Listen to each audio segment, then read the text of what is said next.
بسم اللہ الرحمن الرحیم۔ Welcome to Pacific group of colleges Multan campus. میں مرزا حفیظ اوج اسلامیت اختیاری کے لیکچر نمبر 12 کے ساتھ آپ کی خدمت میں حاضر ہوں۔ آج ہم انشاءاللہ عدل کے بارے میں گفتگو کریں گے۔ لیکچر نمبر 11 میں سابقہ لیکچر میں ہم نے عفو و درگزر کے بارے میں پڑھا تھا۔ عفو و درگزر کا لغوی معنی، اصطلاحی معنی، عفو و درگزر کی اہمیت از روئے قرآن، عفو و درگزر کی اہمیت از روئے حدیث۔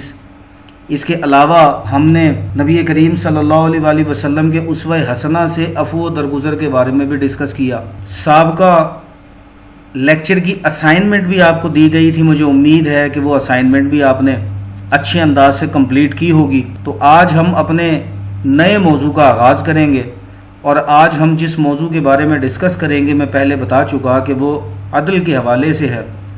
امتحانی نقطہ نظر سے اہمیت کا حامل سوال ہے، لانگ کویسچن کی صورت میں پیپر میں پوچھا جاتا ہے، اور اس سوال میں سے ایم سی کیوز اور شارٹ کویسچنز بھی پیپر میں پوچھے جاتے ہیں۔ مثال کے طور پر عدل کا لغوی اور اصطلاحی معنی شارٹ کویسچن آتا ہے پیپر کے اندر۔ عدل کی اہمیت پر قرآن مجید کی ایک آیت ماہ ترجمہ لکھیے، یا عدل کی اہمیت پر مشتمل حضور اکرم صلی اللہ علیہ وآلہ وسلم کی ایک حدیث کا ترجمہ لکھیے، یہ شارٹ کویسچنز پیپر میں آتے ہیں۔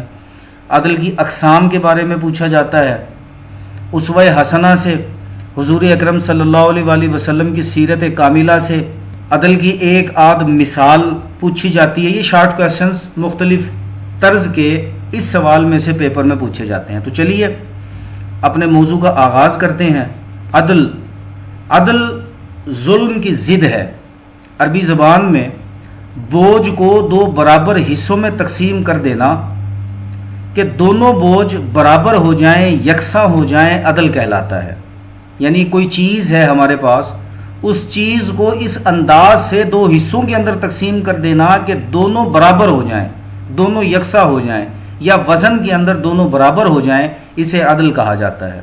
اگر لغوی معنی کی بات کریں تو افراط و تفریط سے بچنا، ہر شے کو اس کے محل پر رکھنا، یعنی جو جس کا حق ہے اس کو اس کا حق دے دینا، یا اس کو اس کے حق کے مطابق ٹریٹ کرنا، یہ عدل کہلاتا ہے۔ مثال کے طور پر اب جوتی جو ہے، شوز جسے ہم کہتے ہیں، شو کہہ لیں، اب اس کا محل پاؤں ہے، یعنی جوتا پاؤں کے اندر پہنا جاتا ہے۔ اب یہ نہیں ہوگا کہ جوتے کو اٹھا کر ٹیبل پر رکھ دیا جائے گا۔ اب ٹیبل پر جب رکھیں گے تو وہ ظلم کہلائے گا۔ اگر جوتے کو پاؤں کے اندر پہن کے رکھیں گے تو یہ عدل ہے، یعنی یوں سمجھیے کہ یہ جوتے کا محل اور مقام ہے، جو مقام جوتے کو دیا گیا۔ تو جوتے کا جو اصل مقام ہے وہ یہ ہے کہ جوتے کو پاؤں میں پہنا جائے۔ تو توازن قائم کرنا، سیدھا کرنا یا برابر کرنا، یہ سارے لغوی معنی ہیں عدل کے۔ اگر اصطلاحی مفہوم کی بات کریں تو عدل سے مراد یہ ہے کہ انسانی زندگی کے ہر دو پہلو، یعنی انفرادی اور اجتماعی حیات میں توازن و تناسب قائم ہو، ہر ایک کا حق اسے اچھے طریقے سے ادا کیا جائے، کسی کی حق تلفی نہ ہو۔ گویا عدل کا تقاضا یہ ہے کہ ہر شخص کو اس کے اخلاقی، معاشی، معاشرتی، سیاسی اور تمدنی حقوق پوری ایمانداری سے ادا کیے جائیں، اور کسی کے ساتھ ناانصافی یا ظلم نہ ہو، عدل کہلاتا ہے۔ آسان لفظوں میں کہیں کہ ہماری جو زندگی ہے انفرادی یا اجتماعی، اس زندگی کے اندر توازن قائم کرنے کا نام عدل ہے۔ اور توازن کس انداز سے قائم کیا جائے گا؟ اس انداز سے قائم کیا جائے گا کہ اس شخص کے اخلاقی، معاشی، معاشرتی، سیاسی اور تمدنی حقوق پوری ایمانداری سے ادا کیے جائیں گے، اور کسی بھی حق کے اندر کوئی ظلم یا زیادتی نہیں کی جائے گی، اسے عدل کہتے ہیں۔ قرآن کریم میں اللہ تبارک و تعالیٰ نے مختلف مقامات پر عدل کی اہمیت کو بیان کیا۔ قرآن کریم کی روح سے عدل انسانی معاشرے کی جان ہے۔ جہاں عدل نہیں ہوگا وہاں ظلم زیادہ ہو جائے گا، اور ظلم فرد اور معاشرہ ہر دور کے لیے باعث زوال اور بربادی ہے۔ انسان کو دنیا اور آخرت کی ناکامیوں اور رسوائیوں سے بچانے کے لیے قرآن کریم میں اللہ تبارک و تعالیٰ نے عدل کے حوالے سے اس کی اہمیت کو بیان کیا۔ سورہ مائدہ آیت نمبر 8 میں اللہ تبارک و تعالیٰ نے ارشاد فرمایا، کسی قوم کی دشمنی میں اس قدر مشتعل نہ ہو جاؤ کہ عدل نہ کر پاؤ۔ عدل کرو کیونکہ یہ تقوی کے زیادہ قریب ہے۔ اعدلوا هو اقرب للتقوی، کہ عدل کرو کہ یہ تقوی کے زیادہ قریب ہے۔ دوسری جگہ پر اللہ تبارک و تعالی نے سورہ حجرات کی آیت نمبر 9 میں ارشاد فرمایا ان اللہ یحب المقسطین، کہ بے شک اللہ تعالیٰ عدل کرنے والوں کو پسند کرتا ہے۔ اسی طرح اللہ تبارک و تعالی نے سورہ حدید کی آیت نمبر 25 کے اندر انبیاء اور رسول کے جو ان پر کتابیں نازل کی ان کا مقصد بیان کرتے ہوئے ارشاد فرمایا کہ ہم نے اپنے رسولوں کو صاف صاف نشانیوں اور ہدایات کے ساتھ بھیجا اور ان کے ساتھ کتاب اور میزان نازل کی تاکہ لوگوں کے درمیان وہ عدل قائم کر سکیں۔ ان آیات کی روشنی میں ہم قرآن حکیم کا نقطہ نظر واضح طور پر معلوم کر سکتے ہیں کہ قیام عدل کے لیے ہی سلسلہ نبوت و رسالت اور نزول کتب کا سلسلہ شروع ہوا، اور قرب و محبت الہی کے لیے بھی عدل لازمی ہے، اور قرآن حکیم نے ان تمام منفی جذبات و احساسات کو ممنوع قرار دیا ہے جو عدل کی راہ میں رکاوٹ کھڑی کرتے ہیں۔ اسی طرح قرآن کریم میں اللہ تبارک و تعالی نے ارشاد فرمایا ان اللہ یأمر بالعدل والاحسان، سورہ نحل آیت نمبر 90، کہ بے شک اللہ تعالیٰ عدل اور احسان کا حکم دیتا ہے۔ نبی کریم صلی اللہ علیہ وآلہ وسلم کی امت کی تعریف کرتے ہوئے سورہ بقرہ کی آیت نمبر 143 میں اللہ تبارک و تعالی نے ارشاد فرمایا جعلناکم امۃ وسطا، کہ ہم نے تمہیں اعتدال پسند امت بنایا۔ پھر اسی طرح سورہ نساء ہی میں اللہ تبارک و تعالی نے ارشاد فرمایا اور جب لوگوں کے درمیان فیصلہ کرنے لگو تو عدل سے فیصلہ کرو۔ ان تمام قرآنی ارشادات کی روشنی میں یہ بات واضح ہو جاتی ہے کہ عدل و انصاف کا قیام نہ صرف حکومتی فریضہ ہے بلکہ ہر فرد اور ہر قوم اس کا مکلف ہے۔ تو ذہن میں رکھا جائے کہ اللہ تبارک و تعالی نے عدل اختیار کرنے کا قرآن کریم میں بارہا ارشاد فرمایا۔ اسی طرح رسول مکرم صلی اللہ علیہ وآلہ وسلم نے اپنی احادیث کے اندر عدل کی اہمیت کو بیان کیا۔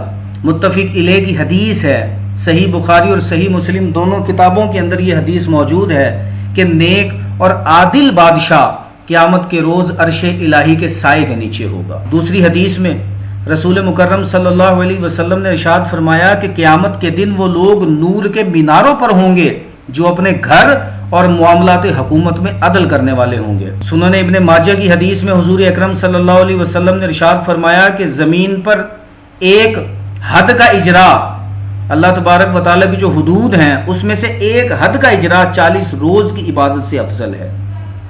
مزید فرمایا کہ عدل کرنے والوں کے لیے 2 اجر ہیں، ایک ادائیگی فرض کا اور دوسرا عدل کا۔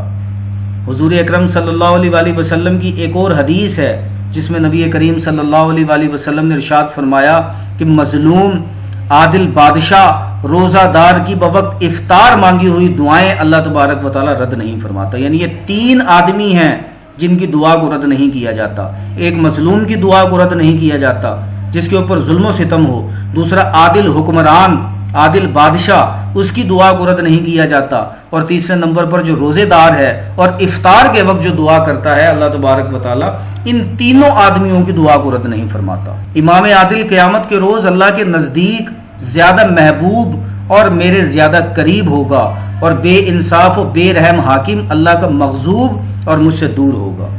نبی کریم صلی اللہ علیہ وآلہ وسلم کی ارشادات کی روشنی میں معاشرے کے لیے عدل و انصاف کی اہمیت اور ضرورت کھل کر سامنے آ جاتی ہے۔ کوئی معاشرہ اس کے بغیر زندہ نہیں رہ سکتا۔ یہ پورے معاشرے کی جان اور ہر فرد کی بنیادی ضرورت ہے، اسے بے لاگ عدل مہیا کیا جائے۔ حضور اکرم صلی اللہ علیہ وآلہ وسلم کے اسوہ حسنہ سے نبی کریم صلی اللہ علیہ وآلہ وسلم کے ارشادات اور اسوہ حسنہ کی روشنی میں اگر دیکھا جائے تو کچھ نمونے ہمارے سامنے ہیں، کچھ واقعات حضور اکرم صلی اللہ علیہ وسلم کی حدیث سے ہمارے سامنے ہے کہ ایک صحابی مسجد میں سو رہے تھے، کسی شخص نے ان کی چادر چرا لی، ان کی آنکھ کھلی اور انہوں نے چور کو پکڑ لیا، اور حضور اکرم صلی اللہ علیہ وسلم کے سامنے مقدمہ پیش ہوا۔ آپ صلی اللہ علیہ وسلم نے ملزم کو طلب فرمایا، اس نے اعتراف جرم کر لیا کہ ہاں میں نے ہی چادر چرائی ہے، تو آپ صلی اللہ علیہ وآلہ وسلم نے اس کا ہاتھ کاٹنے کا حکم فرمایا۔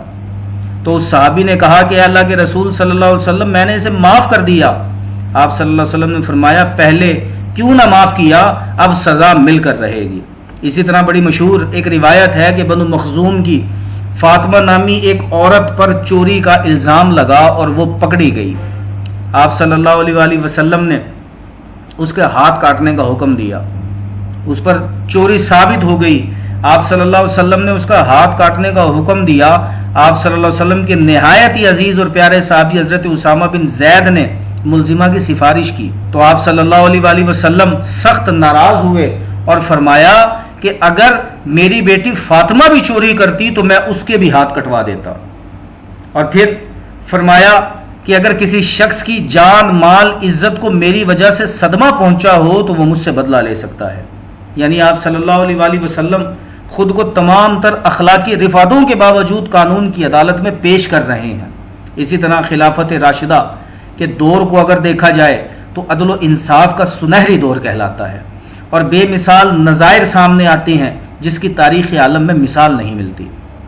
پھر اللہ تبارک و تعالیٰ نے جو کائنات کا نظام بنایا ہے، اس کے متعلق اللہ تبارک و تعالیٰ نے ارشاد فرمایا وہی اللہ ہے کہ جس نے آسمانوں اور زمینوں یعنی کائنات اور اس کے درمیان ہر چیز کو حق کے ساتھ مقررہ وقت کے لیے پیدا کیا۔ گویا عدل روح کائنات ہے، اس کائنات میں ہر طرف عدل اور توازن ہمیں نظر آتا ہے۔ یہ شمس و قمر، نجوم و کواکب، ستارے، کہکشاں، سیارے، اجرام فلکی ذرہ برابر بھی اپنے مدار سے نہیں ہٹتے۔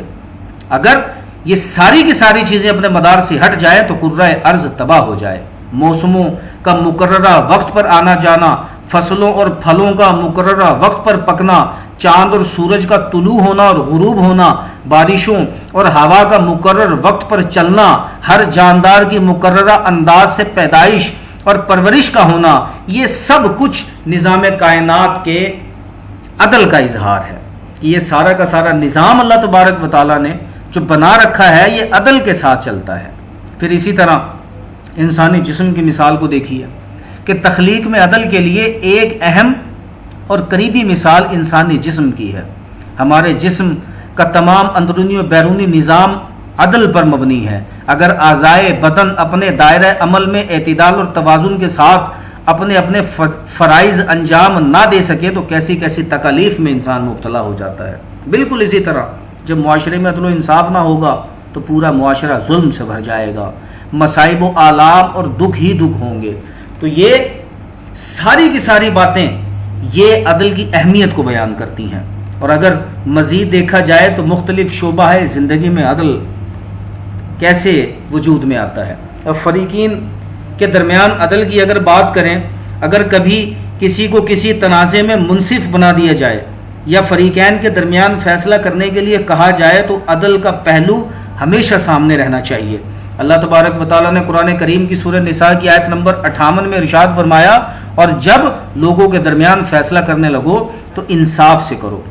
سورہ حجرات کی آیت نمبر 26 میں اللہ نے فرمایا کہ اگر مومنین کے دو فریقین آپس میں لڑ پڑیں تو ان میں عدل کے ساتھ صلح کروا دیا کرو۔ اور نبی کریم صلی اللہ علیہ وآلہ وسلم نے ارشاد فرمایا جو شخص 10 آدمیوں پر بھی حاکم بنایا گیا وہ قیامت کے دن اس حالت میں پیش کیا جائے گا کہ اس کے ہاتھ گردن کی طرف ہوں گے، یا تو پھر عدل کی بنا پر اس کے ہاتھ کھول دیے جائیں گے یا بے انصافی کی بنا پر اسے جہنم میں دھکیل دیا جائے گا۔ پھر دوسرا ہے عدالتی معاملات میں عدل، کہ عدل کی اگرچہ زندگی کے قدم قدم اور سانس میں ہر وقت ضرورت محسوس رہتی ہے، لیکن عدالتی عدل سب سے زیادہ اہم ہے۔ اسلام نے رشوت کو حرام قرار دیا، جھوٹی گواہی کو شرک کے بعد سب سے بڑا گناہ قرار دیا، یہ عدل میں رکاوٹیں ڈالتے ہیں۔ لہٰذا عدالتی کارروائی کے لیے قرآن کریم اور احادیث مبارکہ میں متعدد مقامات پر تاکید کی گئی ہے، اور اس میں بدعنوانی کو دنیا اور آخرت کے لیے مہلک ترین قرار دیا ہے۔ ظالم حاکم کے لیے جا بجا وعیدیں موجود ہیں جس میں سے اکثر کا ذکر میں کر چکا ہوں۔ پھر تیسرے نمبر پر ہے اپنی ذات میں عدل کرنا، کہ اسلام میں اصلاح کا ہر قدم اپنی ذات سے شروع کیا جاتا ہے۔ اس حوالے سے اپنی ذات سے عدل کرنا نہایت ضروری ہے۔ سورہ تحریم کی آیت نمبر 6 میں اللہ تبارک و تعالی نے ارشاد فرمایا یا ایھا الذین آمنوا قوا انفسکم واہلیکم نارا وقودھا الناس والحجارہ، کہ اے ایمان والو اپنے آپ کو اور اپنے اہل خانہ کو جہنم کی آگ سے بچاؤ جس کا ایندھن آدمی اور پتھر ہیں۔ لہٰذا اپنی ذات سے عدل یہی ہے کہ انسان اپنا مقصد تخلیق پہچانتے ہوئے زندگی بسر کر کے دنیا اور آخرت کی ناکامیوں سے بچے، عبادت الہی، اطاعت نبوی اور خدمت خلق کو اپنا شعار بنائے۔ پھر اس کے بعد اہل خانہ میں عدل۔ حضور اکرم صلی اللہ علیہ وسلم نے ارشاد فرمایا کہ تم میں سے بہترین وہ ہے جو اپنے گھر والوں کے لیے بہتر ہو۔ اگرچہ گھریلو زندگی میں عدل کی بہت زیادہ ضرورت اس لیے بھی ہوتی ہے کہ جس کی ایک سے زیادہ بیویاں ہوں تو ایک ہی بیوی کی موجودگی میں بیوی بچوں کے درمیان عدل سے کام لیا جائے۔ رشتہ داریوں میں عدل کے تقاضوں کو پورا کرنا ضروری ہے۔ سورہ انعام کی آیت نمبر 153 میں اللہ نے ارشاد فرمایا جو بھی بات کرو تو عدل کی کرو، خواہ رشتہ داروں کے خلاف ہی کیوں نہ ہو۔ دوسری جگہ پر اللہ تبارک و تعالیٰ نے ارشاد فرمایا اے ایمان والو انصاف کی حمایت کے لیے کھڑے رہو، اللہ کے لیے گواہ بنو، خواہ اس میں تمہارا نقصان ہو ماں باپ کا یا رشتہ داروں کا۔ پھر اسی طرح 5ویں نمبر پر ہے دینی معاملات میں عدل، کہ ملکی معاملات چلانے کے لیے اور معاشرے میں امن و سکون اور ترقی کے لیے عدل کی ضرورت اور اہمیت سے انکار نہیں کیا جا سکتا۔ دنیا کے تمام مفکرین نے اسے ایک بنیادی ضرورت قرار دیا ہے۔ اسلام جس کا مقصد ہی دنیا اور آخرت کی فلاح و بہبود ہے، اس نے بھی تمام مذاہب اور مفکرین سے بڑھ کر ایک عدل اجتماعی کا تصور پیش کیا، اور پھر یہ تصور محض نظری یا علمی فلسفوں میں الجھ کر نہیں رہ گیا، بلکہ دنیا میں کم و بیش 1000 سال تک عملی طور پر قائم رہا ہے اور قیامت تک قائم رہے گا۔ سورہ شورا کی آیت نمبر 15 میں نبی کریم صلی اللہ علیہ وسلم کو حکم دیا گیا کہ وَأُمِرْتُ لِأَعْدِلَ بَيْنَكُمْ، کہ مجھے حکم ملا ہے کہ میں تمہارے درمیان عدل قائم کروں۔ پھر اسی طرح عادل حکمران قیامت کے روز اللہ کے دائیں جانب نور کے میناروں پر ہوں گے۔ اسی طرح ابھی میں احادیث پڑھ رہا تھا کہ عادل حکمرانوں پر قیامت کے دن عرش الہی کا سایہ ہوگا۔ اس کے علاوہ اسلام نے اپنے اجتماعی، سیاسی، معاشی، معاشرتی غرض ہر نظام میں عدل کی روح کو پوری طرح برقرار رکھا ہے اور ایک مکمل قابل عمل اصلاحی پروگرام پیش کیا ہے جو قانون، فقہ اور دیگر اسلامی کتب میں موجود ہے۔ پھر 6 نمبر پر ہے تجارت میں عدل۔ اس ضمن میں سب سے زیادہ زور صاحب قول میں پورا عدل کرنے پر دیا گیا ہے، نیز ملاوٹ، ذخیرہ اندوزی کو حرام قرار دیا ہے۔ سورہ رحمان میں اللہ تبارک و تعالیٰ نے ارشاد فرمایا وَأَقِیمُوا الْوَزْنَ بِالْقِسْطِ وَلَا تُخْسِرُوا الْمِیزَانَ، کہ پیمانہ سیدھا رکھو اور تول کم مت کرو۔ دوسری جگہ ارشاد فرمایا کہ ہلاکت ہے ان لوگوں کے لیے جو کم تولتے ہیں، لوگوں سے لیتے ہوئے پورا لین اور دیتے وقت کم دیں۔ پھر اسی طرح اس کے بعد ہے معاشیات میں عدل، کہ اسلام عدل کا علم بردار ہے۔ عصر حاضر میں اسلام کے تصور مساوات کو غلط رنگ دے کر ایک مخصوص شیطانی نظام کے تحفظ کے لیے پیش کیا جاتا ہے، لیکن معمولی سے معمولی عقل کا آدمی بھی یہ سمجھ سکتا ہے کہ اسلام نے معاشی معاملات میں عدل کی تعلیم دی ہے، اور وہ یہ ہے کہ ہر فرد کو اس کی صلاحیتوں کے مطابق معقول معاوضہ ملنا ضروری ہے۔ ہر فرد کو قومی دولت سے استفادہ کرنے کا پورا حق حاصل ہے۔ اس کے ساتھ ساتھ اسلام اقتصادی معاملات میں عدل قائم کرنے کے بعد حصول دولت کے ناجائز ذرائع حرام قرار دیتا ہے۔